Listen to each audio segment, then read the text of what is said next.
A sick old woman relies on oxygen to live. Her angry neighbor Karen enters her house uninvited.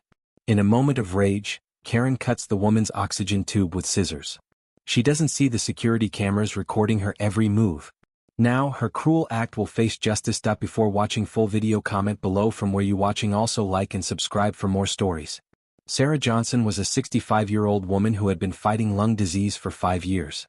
She needed oxygen support all the time to breathe properly.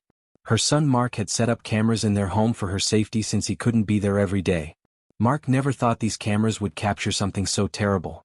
It all started when a woman named Karen Williams moved into the house next door 3 months ago. From day one, Karen complained about everything. She didn't like how Mark parked his car. She didn't like the color of the Johnsons' mailbox. She even complained about the medical delivery truck that brought Sarah's oxygen tanks once a week. "Those deliveries are too noisy," Karen would shout from her yard. "Can't they come at a different time? I work from home." Mark always tried to be polite. "I'm sorry, but my mother needs those deliveries. The company only comes on Thursdays." Karen would just roll her eyes and walk away. As weeks passed, Karen's behavior got worse. She started calling the city to report small issues about the Johnsons' property. She complained about their grass being too long, though Mark cut it every weekend. She reported their trash cans for being on the street too long, even when they weren't. Sarah noticed the problems too. "That woman seems angry at the world," she told her son one evening. "Just yesterday she yelled at the mailman for putting her mail in our box by mistake." Mark was worried but tried to stay calm. "Just ignore her, Mom. Some people are just unhappy with their lives." Little did they know, Karen's anger was about to turn into something much more dangerous. On a Tuesday afternoon, Sarah was resting in her living room recliner. Her oxygen machine hummed quietly beside her, the clear tube running to her nose delivering the air she needed to breathe. She was watching her favorite TV show when she heard a loud knock at the door. Sarah couldn't move quickly, so she called out, "Who is it?" No one answered, but the knocking continued, getting louder. Sarah didn't have the strength to get to the door, so she stayed in her chair, hoping whoever it was would go away. After a minute, the knocking stopped. Sarah thought the person had left. But then she heard a noise from the kitchen, the sound of the back door opening. The security camera in the kitchen captured a woman with blonde hair styled in a short bob entering through the back door. It was Karen. She had a determined look on her face as she walked into the house without permission. "Hello? Is anyone home?" Karen called out in a fake friendly voice. Sarah heard her and felt scared. "Who's there? You can't just come into my house." Karen walked into the living room.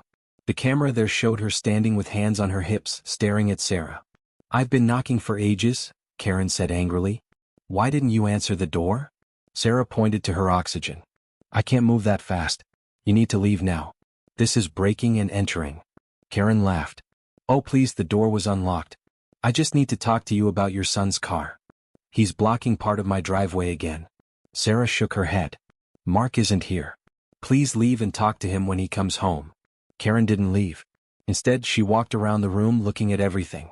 The camera recorded her picking up family photos and putting them down carelessly. "Your oxygen machine is really loud," Karen complained, pointing to the machine. "I can hear it humming through the walls at night. It keeps me awake." Sarah was shocked. "That's impossible. It's not that loud, and your bedroom is on the other side of your house." Karen's face turned red with anger. "Don't tell me what I can and can't hear. This noise is ruining my life." Then, in a moment that would change everything, Karen walked over to the oxygen machine. The camera clearly showed what happened next. "Maybe you need to see how annoying it is when something important gets taken away," Karen said. Then she grabbed the oxygen tube and yanked it hard. The tube disconnected from the machine. But Karen wasn't done. She took out a small pair of scissors from her pocket and cut the tube in half. Sarah gasped, suddenly unable to get the oxygen she desperately needed. "What are you doing?" she managed to say between difficult breaths. "I need that to breathe." Karen just stood there holding the cut tube. "Now you know how serious I am. Tell your son to move his car and keep that delivery truck away.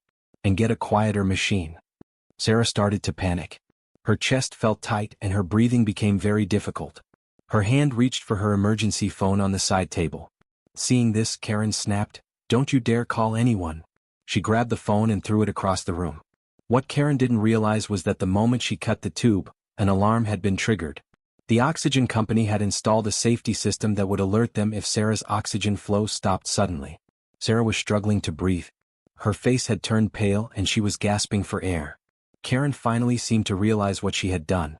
"It's not that serious," Karen said, backing toward the door. "Just fix it." Then she turned and ran out the same way she had come in. 3 minutes later, the doorbell rang. It was David, a medical technician from the oxygen company who lived nearby. "Mrs. Johnson? It's David from Care Oxygen. We got an alert that your system is down." When no one answered, David used the emergency key kept in a lockbox. He rushed in to find Sarah barely conscious in her chair. David quickly pulled out a backup oxygen tank from his emergency kit and got Sarah connected. He called 911 right away. The evidence: when Mark arrived at the hospital, he was terrified. His mother was stable but weak. "What happened?" he asked the doctor. "Someone deliberately cut her oxygen tube," the doctor explained. "If the emergency alert hadn't gone out, this could have been much worse." Mark was shocked and angry. Who would do something so horrible? Then he remembered the security cameras. He went home and checked the footage. There it was, clear as day, Karen entering without permission and cutting the oxygen line while his mother begged her to stop. Mark took the video straight to the police station. The police arrested Karen that same evening. When they showed her the video evidence, she couldn't believe it. "There were cameras?" she asked, her face going pale. "I didn't know anyone was recording." But it was too late. The evidence was clear. Karen was charged with breaking and entering, assault, and reckless endangerment.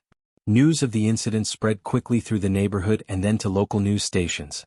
People were shocked that someone could do something so dangerous over petty neighborhood complaints. Sarah spent a week in the hospital recovering from the incident. During that time, something amazing happened. Neighbors whom the Johnsons barely knew came to visit, bringing food, flowers, and support. People from all over town sent cards and messages. Some even offered to help with yard work and house maintenance so Mark could focus on his mother's care. The company that provided Sarah's oxygen installed a new, enhanced security system in their home at no cost. They also gave her a new, quieter model of oxygen concentrator, though the old one had never actually been as loud as Karen had claimed. 6 months later, Karen's trial began. She pleaded not guilty at first, claiming she had been provoked by constant noise. But when the prosecution showed the video footage in court, there was no denying what had happened. The jury took less than 2 hours to reach a verdict: guilty on all charges. The judge didn't hold back during sentencing. "You deliberately put a vulnerable person's life at risk because of trivial complaints. You showed no regard for human life." Karen was sentenced to 5 years in prison. A year after the incident, Sarah was doing much better.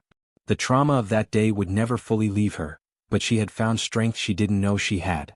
Mark had moved in with his mother full-time.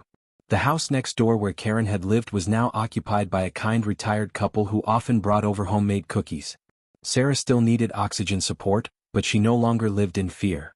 The security cameras that had once captured a terrible crime now mostly recorded happy moments: neighbors bringing groceries, friends visiting, and the community coming together. "I never thought something so horrible would lead to so much good," Sarah told her son one evening. "It showed us who our real neighbors are." Mark nodded. "And it showed that no matter how much someone tries to hide their actions, the truth always comes out." The security camera in the corner of the room blinked its small red light, a reminder that sometimes the best protection is simply bringing dark deeds into the light.